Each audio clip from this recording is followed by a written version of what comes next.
colecionar arte é uma arte. E nessa edição de estreia das entrevistas online, digital, no nosso canal no YouTube, eu tenho a honra, o privilégio de receber Mirtil, que é para dar sorte. Mirtil, um colecionador, um representante de uma família muito tradicional em Manaus e que me presenteia com uma aula de história e de arte, apresentando uma coleção exclusiva de 45 anos de fotos autografadas, uma coleção autoral, uma coleção de porcelana e ainda como historiador de obras de arte. Vem conhecer comigo.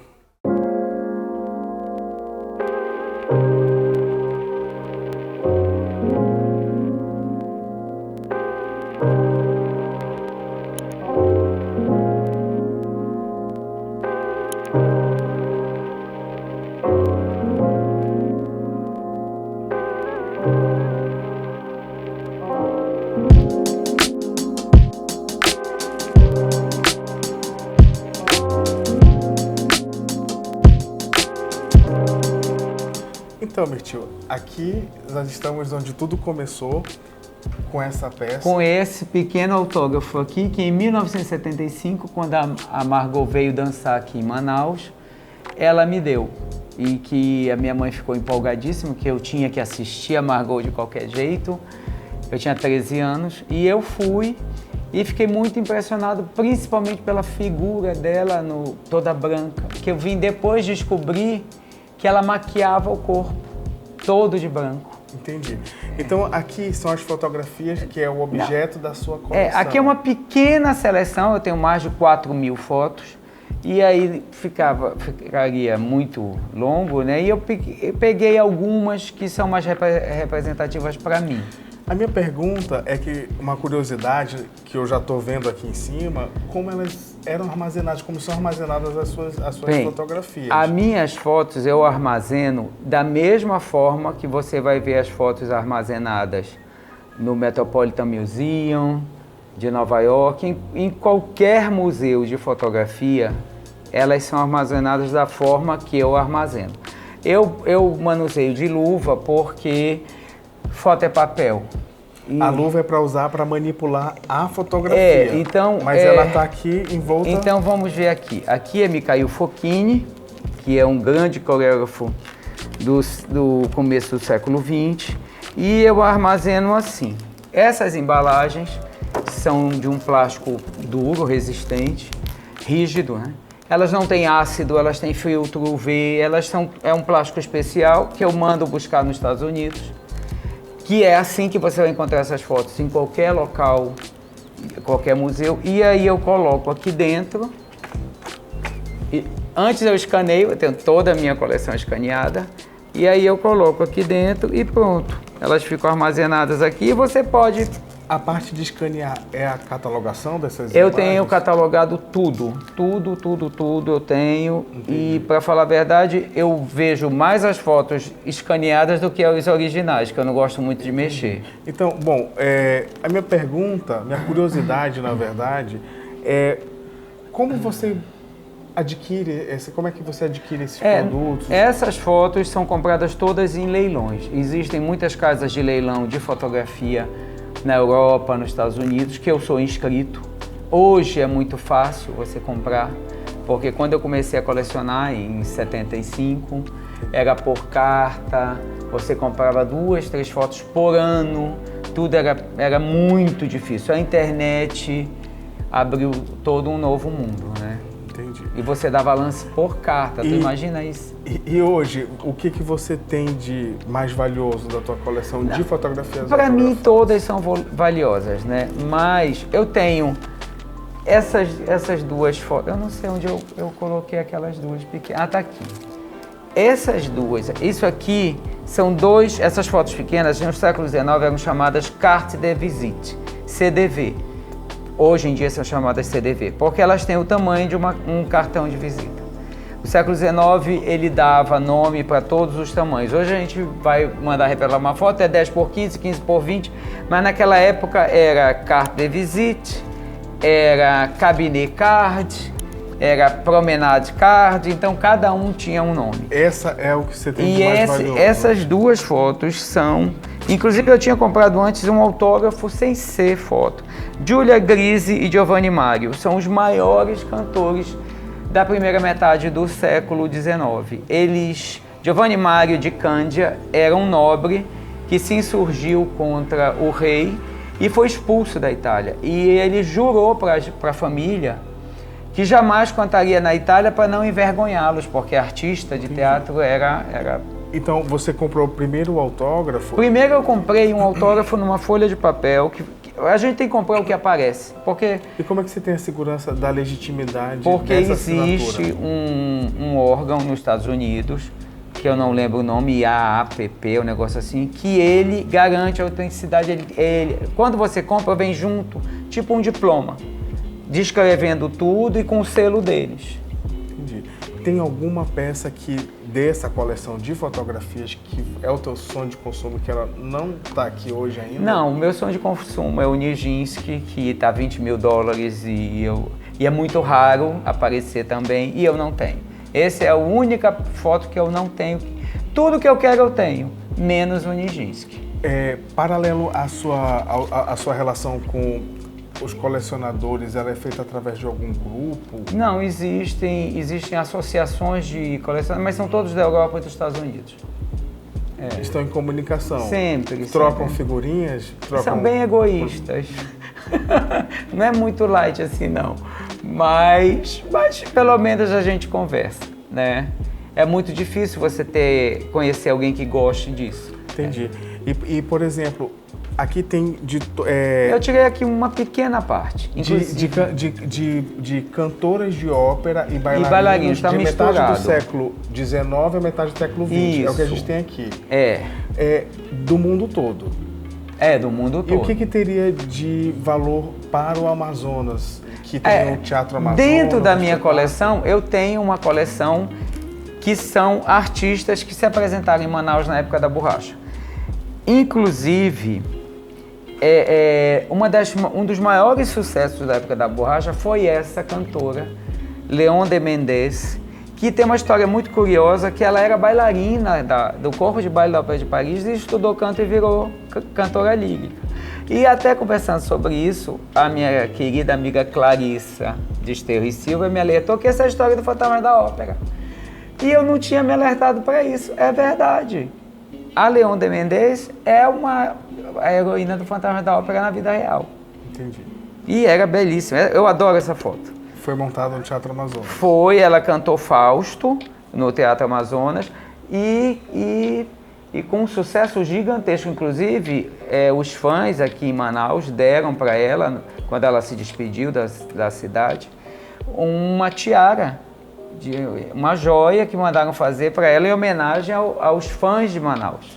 Eu acho que mais pela beleza. E além dela, o que mais nós temos do teatro? Que se apresentou pelo teatro? Eu estava querendo aqui achar, mas eu já não sei onde eu pus. Eu tenho um postal que é uma vista de Manaus, por sinal muito feia, mas que é muito tocante, porque é uma bailarina do corpo de baile dessa ópera Fausto, que ela veio, que é da Noite de Valpurgis, e ela mandou um postal agradecendo a professora dela por tê-la indicado para vir dançar em Manaus. E disse, essa cidade é muito quente e muito cara. E é engraçado, eu compro muitos postais do começo do século e todos dizem a mesma coisa. É muito quente e muito cara. É uma coisa muito... Esses personagens que cruzaram com o nosso estado, você adquiriu aqui? Existe mercado para coleção aqui tudo, em Manaus? Essa foto da Leon de Mendes eu comprei na França. Tá aqui o postal, olha, é muito, muito bobinho, é um postal feio, mas é lindo o que ela escreve. É o agradecimento dela à professora por ter indicado para vir dançar em Manaus, tu imagina? Isso é como encontrar uma agulha no palheiro. Em francês. Isso é encontrar uma agulha no palheiro. É fantástico isso, né? Entendi. Mais alguém aqui de Manaus? Aqui, esse Augusto Nanete, que aqui ele está como o anão Mime da ópera Siegfried. Ele é da trupe que inaugurou o Teatro Amazonas. Esse cantor esteve na inauguração do Teatro Amazonas. Esta outra, Annabeth Cerchini, que é linda a foto, também ela fez a cega na La Gioconda. Ela fez a cega na La Gioconda na inauguração do teatro também. Na ocasião da inauguração. Agora, assim, um dos maiores coisas que já vieram, um dos maiores artistas que já vieram para Manaus foi esse maestro aqui, que eu tenho 2 fotos dele, Giorgio Polacco, e que ele passou 6 meses em Manaus, e esse é um dos grandes maestros do século XX, que foi substituto de Toscanini no Metropolitan Opera. E do gigante brasileiro você tem Carlos Gomes. Eu tenho Carlos Gomes, que está aqui, que é uma foto de 1877, também logo... passou pelo Teatro Amazonas. O Carlos Gomes não, só as óperas dele. E eu tenho também a Maria Sachs, que é a cantora que cantou a Ceci pela primeira vez no Guarani.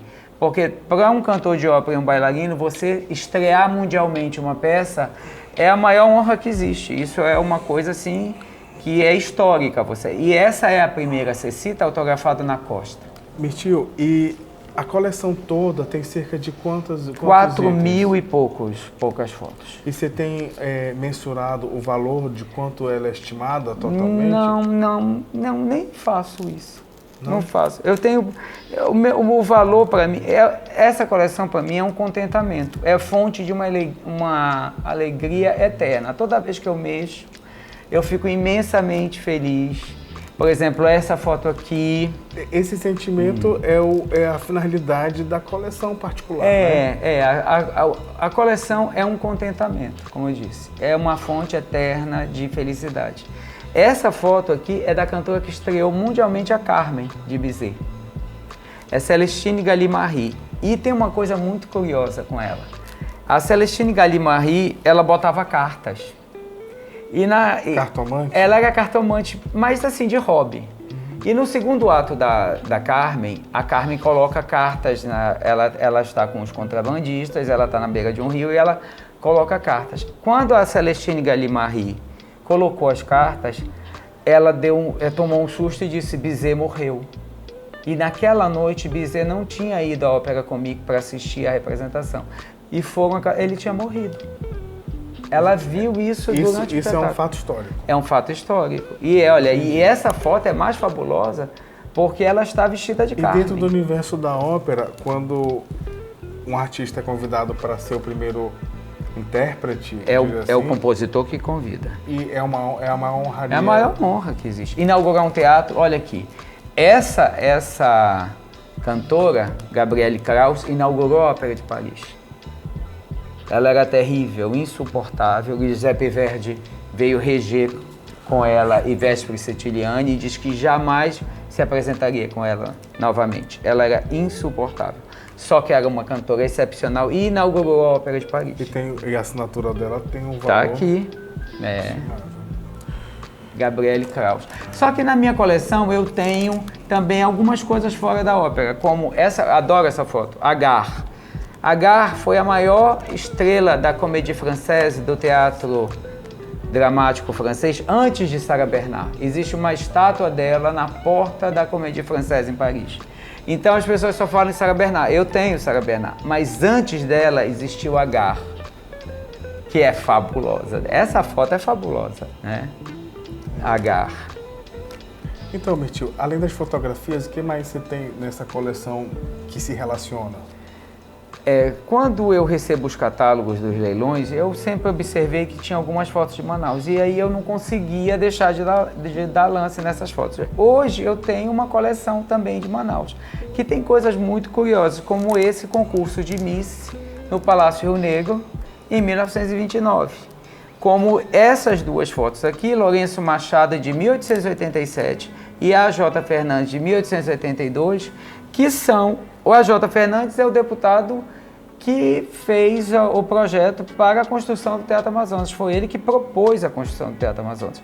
E o Lourenço Machado é o autor do design da cúpula.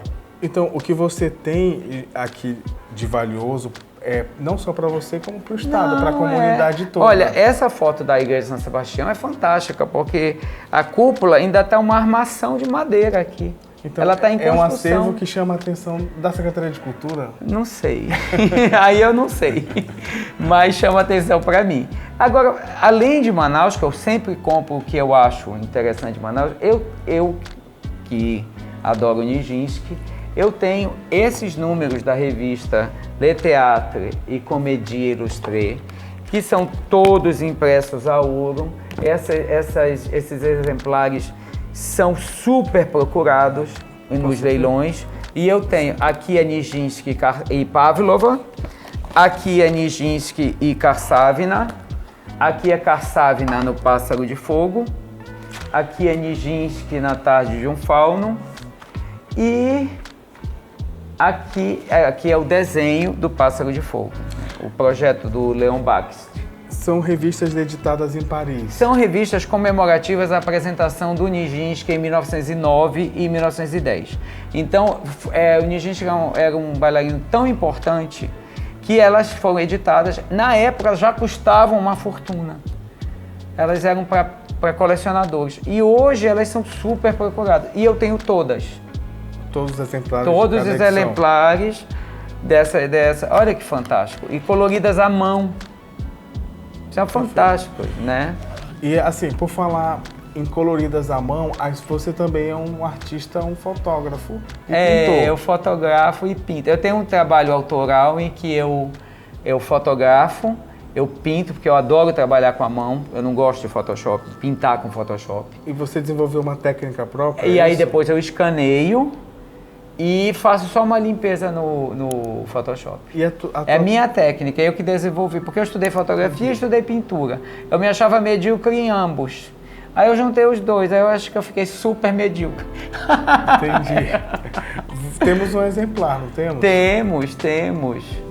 Este é um dos exemplares, né, do meu trabalho, que essa aqui é a ninfa platê, a ninfa do pântano. Aqui é quando você sai de colecionador para artista. Isso.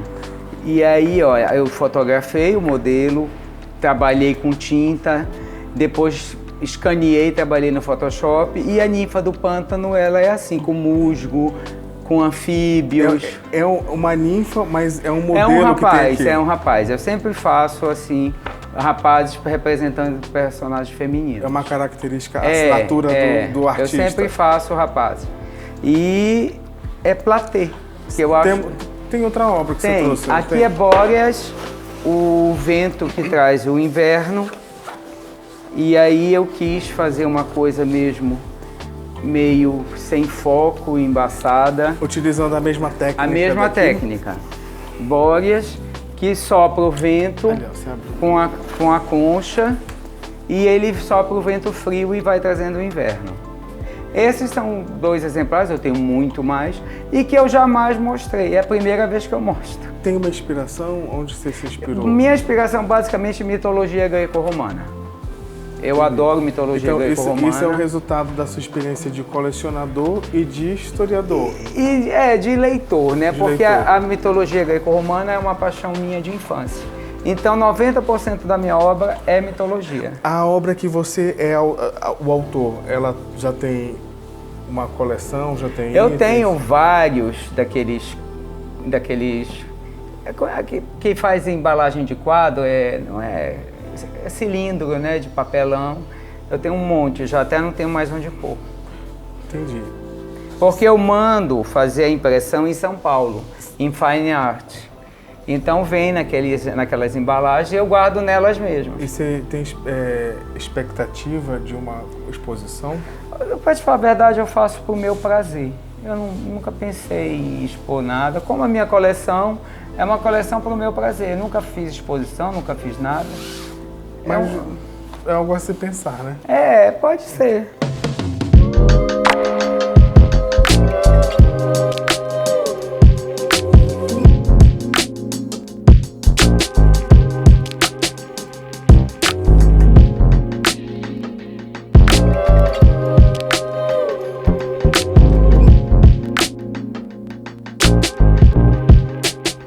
nós acabamos de ver uma coleção linda de fotos autografadas e revistas, né? E aqui, o que você tem para mostrar pra gente? Aqui nessa vitrine tem algumas peças da minha coleção de porcelana, que eu também coleciono há 40 anos. Aqui não tem nem metade, mas são mais as minhas preferidas. E temos aqui, olha, as 4 estações em porcelana Vista Alegre e portuguesa. Olha que joia essa primavera, toda feita à mão, é belíssima. A Fanicherito de 1858. Essa peça é de 1800? É, 1858, representa uma grande bailarina do balé romântico, eu adoro essa peça. E ela faz par com Arthur Saint-Léon, que era o partner dela. E aqui, eu tenho as duas, sem um quebrado, nada, em porcelana Via Paris. Eu adoro essas adquiridas em leilão também? Tudo aqui é em leilão.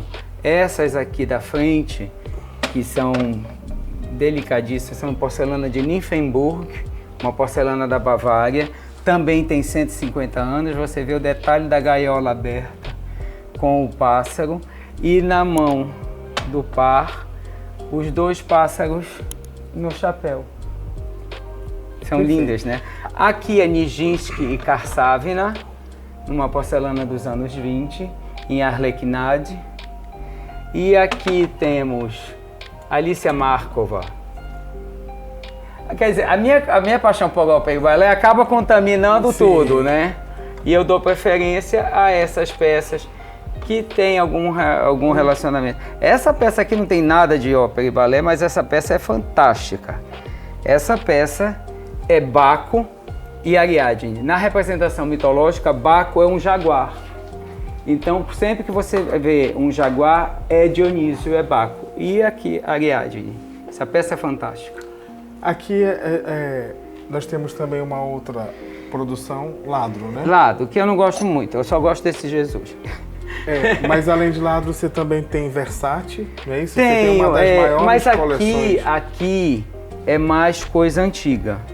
Entendi. Essa parte. Não, na amostra aqui, né? Mas você tem na tua casa... Aí espalhado pela casa. Você tem porcelana, você tem obra de arte até dentro do banheiro, né? Tenho, eu tenho tanta coisa. Até no banheiro você tem o quê? Versace? Eu tenho os vasos Versace da coleção dos Tesouros do Mar. E você tem um grande artista brasileiro, vamos ver? O Osmundo Teixeira, que eu adoro. Então, Mirtio, você me trouxe aqui para mostrar essa peça, apesar de ter vasos Versace aqui ao redor. Mas essa peça aqui é fantástica. É uma peça do Osmundo Teixeira, que é um dos maiores escultores do Brasil. E é uma Nossa Senhora do Monte e é fantástica porque você vê, tem os cordeiros, o detalhe da árvore é incrível com o Espírito Santo. Eu sou apaixonado por essa peça.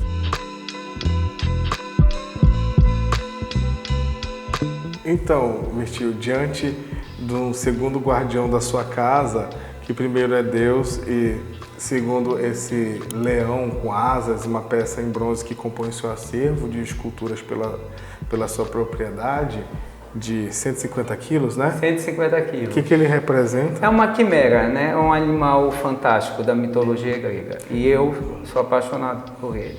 Diante dessa peça, eu quero agradecer a oportunidade que você nos deu de visitar a tua casa, de fazer essa estreia em grande estilo, trazendo sorte e um banho de cultura, né? Muito obrigado. Muito obrigado. Eu é que agradeço. Obrigado. Muito emocionado por ter feito essa matéria. Foi uma honra.